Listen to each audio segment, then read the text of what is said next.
So the Liberal Party is committed to legalizing and regulating marijuana, controlling it in a way that is going to protect our kids and remove criminal elements from it. And we're going to get started on that right away. We believe that a properly regulated, controlled system will achieve both of those measures. Well, we haven't brought in that properly regulated, controlled system because it's important that we do it right in order to achieve those two specific goals.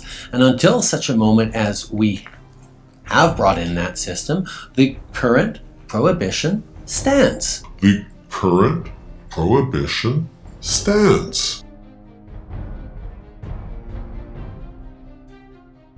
Hey everybody, Josh Sigurdson, World Alternative Media here, and behold a Trojan horse. I'm here at 420 Winnipeg 2017, and I find a lot of people that are supporting the so-called legalization of cannabis in 2018 aren't aware of what it really entails. It's basically prohibition Part 2. I've got a few facts here that I'd like to just go over quickly, which is that legalization is happening in 2018 just before the election. Of course, Trudeau talked about 2015, 2016, 2017, now it's 2018, and just in time for the next election. We know why that is happening, but it goes a lot further than that, obviously. We have to look at the monopolization and price inflation. So when the government is regulating the small businesses out of the market, taxing people to death, pushing for the LPs, pushing for the government-owned side of the cannabis market, then they are going to win. Then they don't have to compete against anyone. That means they can raise their prices. That means that basically you're going to see a higher price of marijuana. But on top of that, you can also just look at cigarettes for an example. Look at how cigarettes are about 50 cents plus about $20 just for the pack itself. That is a regulation. That's a taxation. And we also have to look at the roadside saliva test. I mean, this is Orwellian. They're collecting DNA from people. I don't think most people are on board with that, but they'll lay apathetic because they like the idea of quote-unquote legalization. They could smoke a joint on the street, you know, you could have 30 grams, but hey, 30.5 grams, you're going to jail, buddy. Now, we also have to look at the GMO pot side of it, irradiated marijuana, which will get rid of the medical benefits of cannabis. It'll be keeping, like I said, people apathetic, and people will just sit down and stop fighting. There will be no strong voice in the fight any longer. And then there'll be, basically what this whole legalization thing is it's taking away a right and giving it back at a price, as if government gives us freedom. Government doesn't give us freedom. We have freedom intrinsically at birth. The government can take it away, but they can't give it back to us. And we also have to look at the fact that under Justin Trudeau, 60,000 people have been arrested for cannabis possession. That's more than all the years of Stephen Harper. Think about that. Is this guy so pot friendly, or does he just want another control complex and to be able to regulate small businesses out of the market and manipulate more markets? I mean, what market isn't manipulated at this point in Canada? It is absolute fascism by the definition, government control of corporations. So we are going to talk to a few people here today at 420 and see what they have to say about this so-called legalization.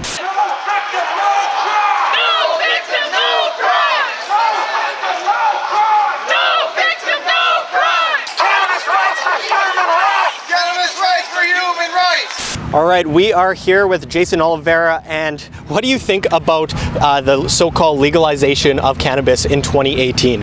Well, it's definitely a legalization. In the strictest sense of the word, it's legalization. It's not necessarily anything I would necessarily agree with as a rational, sane cannabis user. That would be. Well, what do you think about like the manipulation of the market? So we see with the legalization just a huge hand of government controlling every aspect, and there's stiffer penalties. There's all of these problems that come with it, and isn't it just like prohibition part 2? Yeah, I would say Prohibition Part 2 is a decent way to describe it. Considering they've put life in prison as a penalty in the criminal code as one of the little riders at the end of the Cannabis Act. Yeah, that's pretty much what we're looking at is that it's a prohibition party. It's kind of like they're naturally doubling down on the prohibition parts that they can't keep, because they're trying to make it look like they give this one little concession on the war on drugs. They've actually finished the war on drugs.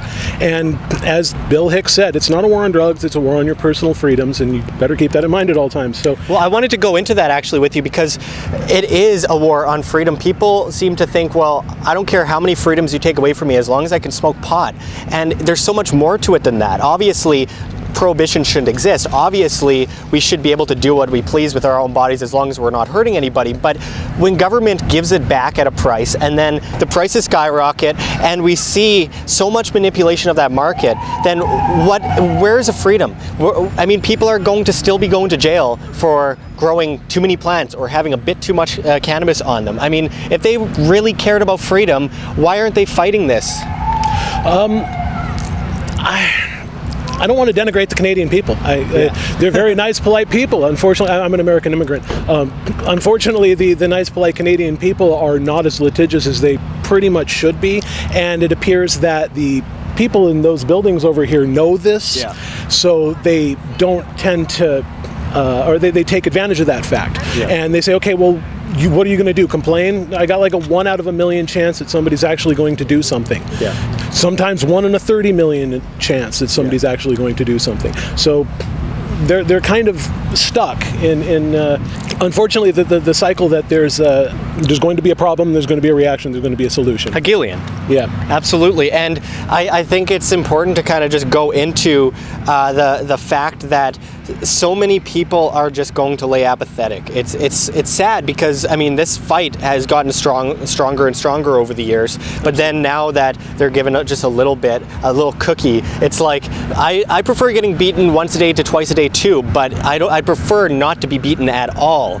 It seems that the powers that be tend to put about 5 more pounds of chains on slaves every 10 to 15 years. So that's it's around that time, and we're looking at the Cannabis Act as a kind of a change to that. The thing is that I don't know if I necessarily categorize Trudeau as doing it wrong. I actually think Trudeau has a lot of commitments to people in higher places that he needs to meet in order to push this through. I was the guy saying that Harper was doing a good thing by actually starting the MMPR in 2013, because he was saying that the MMPR was designed to get 28, or it turned out to be like 28 people, companies that could actually sell marijuana, and those 28 companies were they ultimately didn't get anywhere. There's no way they're going to actually meet the supply in this place. So it was kind of a botched situation.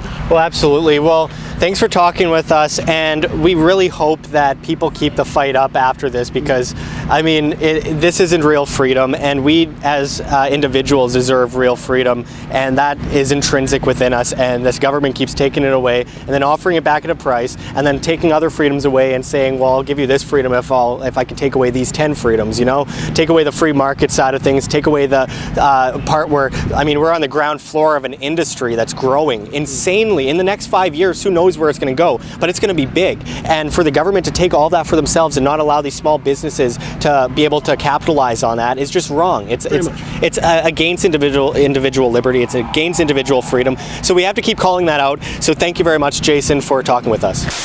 We are here with 420 organizer Stephen Stairs. He did an incredible job putting this thing together, of course, with the help of some other great people. So what do you have to say to Trudeau? If you were right here today, what would you say to him? It's a great question, Josh. You know what I'd say? I'd say, I don't have time for your bullshit, Justin.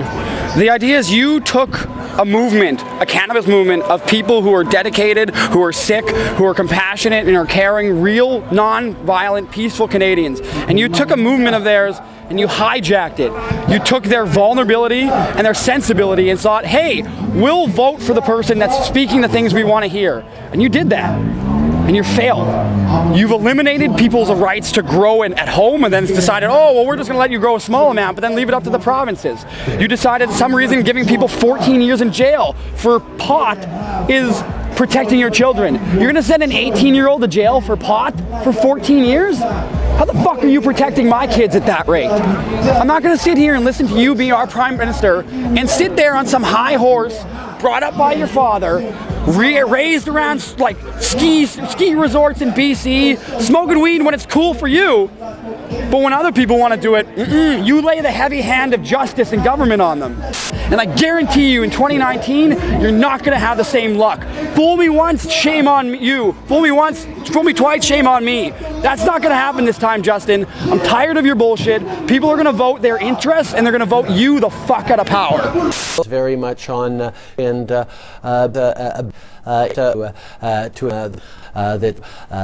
you, Randy. Merci beaucoup tout le monde. Thank you. You're scumbag. You're an absolute scumbag.